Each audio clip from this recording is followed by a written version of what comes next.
Já ouviu aquele ditado, o mar calmo não faz bom marinheiro? E a verdade é que é assim que a vida funciona. O Davi que leva lanche para os irmãos é diferente do Davi que governa de uma forma que nunca houve e nunca haverá sobre Israel, é o que diz a palavra. O símbolo que está na bandeira de Israel até hoje é o símbolo do governo e do reinado de Davi. Mas ele enfrentou perseguições, deserto. Ele foi perseguido por quem ele mais amou. O maior milagre e a maior ação de Davi não foi matar um gigante, porque ele era ainda menino quando fez isso. O que Davi fez de mais extraordinário foi não matar Saul quando poderia ter feito. Ele corta uma parte da sua capa e depois fala: Saul, você está me perseguindo, mas eu poderia ter acabado com você. Sabe por que eu não fiz? Porque eu não vou tocar em alguém que foi ungido por Deus. Então a gente vê um rei que assume o trono com glória e governa com autoridade, mas ele já foi um menino um dia que Deus permitiu que passasse por circunstâncias para que se tornasse um homem de Deus, para então receber a promessa de Deus. A gente precisa de caráter para sustentar a unção que Deus quer derramar. A gente precisa de processos para não se perder quando a promessa se cumprir, irmão. Deus vai lapidando a gente através de processos, e os milagres são essas patentes em Deus. Você viu alguém que voltou de um leito de morte? Essa pessoa, ela tem uma autoridade para ministrar a vida que é diferente de quem nunca esteve lá. Alguém que já faliu e foi restaurado tem uma autoridade para falar sobre provisão diferente de quem nunca quebrou ou nunca começou. Alguém que já se separou e retomou o casamento, alguém que quase perdeu sua família e conseguiu restaurar, tem uma autoridade diferente de quem nunca nem começou. Então o que a gente tem que entender é que na nossa jornada da fé, as nossas cicatrizes não são vergonha, nossas cicatrizes são patentes. Quanto mais marcado você for em Deus, mais autoridade você carrega nele. Você está comigo? Diga amém. Eu já falei sobre isso, mas eu estou vendo muita gente nova aqui. Eu queria relembrar.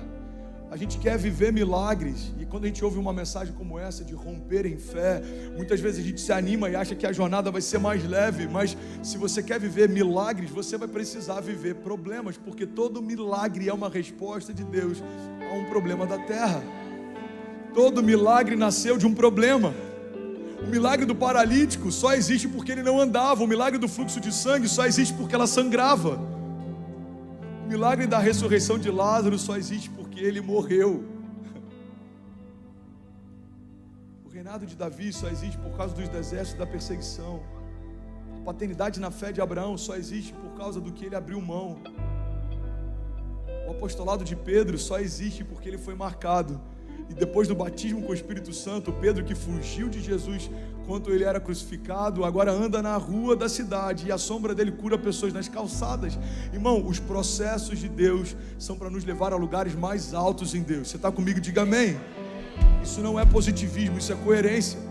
Qual é o sentido de um Deus que se move em glória, mas que não leva o seu povo a viver coisas sobrenaturais? Irmão, uma igreja que desistiu de ansiar pelo sobrenatural, ela está em crise de identidade, é incoerente. Cremos num Deus de milagres e não desejarmos milagres diários.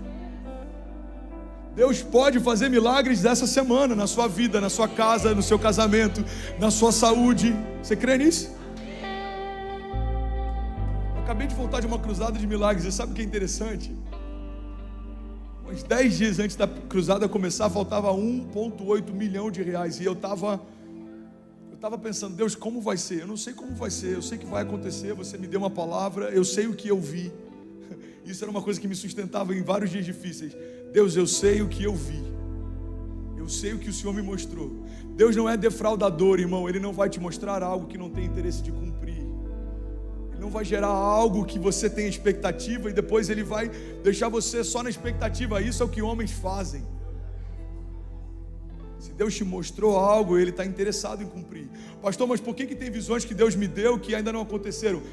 Duas coisas podem acontecer para você estar num momento como esse. A primeira é se talvez essa visão não foi Deus quem te deu. E a segunda é se talvez Deus ainda está esperando você estar no lugar que Ele te pediu para estar, para Ele cumprir o que Ele disse que faria. Você está comigo? Deus não empurra ninguém à força para o seu destino profético. Ele Ele me mostrou uma cruzada de milagres, mas eu poderia fingir que não entendia, ou não querer me expor tanto, ou passar. Deus não vai me fazer acordar em cima de um palco, olhar para o lado e tem 20 mil pessoas no Geonesse Arena e falar: vai, prega, eu fiz acontecer. Não, irmão. Deus não mima os seus filhos dessa forma. Ele mima a gente nos dando mais do que a gente poderia ter. Mas a gente precisa estar no lugar que Ele chamou para estar, para receber o que Ele disse que daria. É assim que Deus faz. Você dá um passo e os céus se movem. Você dá o passo e os céus se movem. Pastor, qual que é o milagre que tem nisso? Os céus estão se movendo por causa de um passo de um homem, irmão. O favor de Deus, a graça de Deus, os milagres de Deus não são necessariamente ausência de posicionamento. Eles são ausência de mérito. Eu não mereço o que eu vivo, mas eu me posicionei para viver. Essa é a jornada da fé, esse é o equilíbrio da graça. Essa graça que a gente ouve a respeito de um Deus fazendo tudo, irmão, tudo que Deus fez, na perspectiva da graça, está ligado à salvação. O que Ele fez, só Ele poderia fazer. Essa graça salvífica, Ele se entregou, Ele cumpriu, está consumado, nada mais precisa ser feito. Então, em relação à salvação, já está completo, mas ainda assim eu preciso crer pela fé.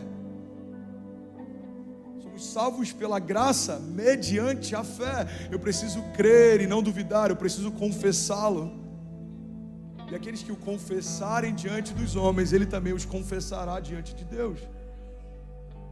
E a partir do momento que eu sou salvo, o que eu faço, André? Agora você vai viver milagres, porque deve ser muito triste você morrer e ser alguém que foi salvo em Jesus, mas por 30 anos não foi canal para salvar ninguém, não foi toque de Deus para ninguém, não foi boca de Deus para ninguém. Irmão, quando você é salvo, você se torna parte do corpo de Cristo, e esse corpo, ele não está parado ou omisso, ele não está adormecido. O corpo de Cristo está fazendo milagres ao redor da terra todos os dias.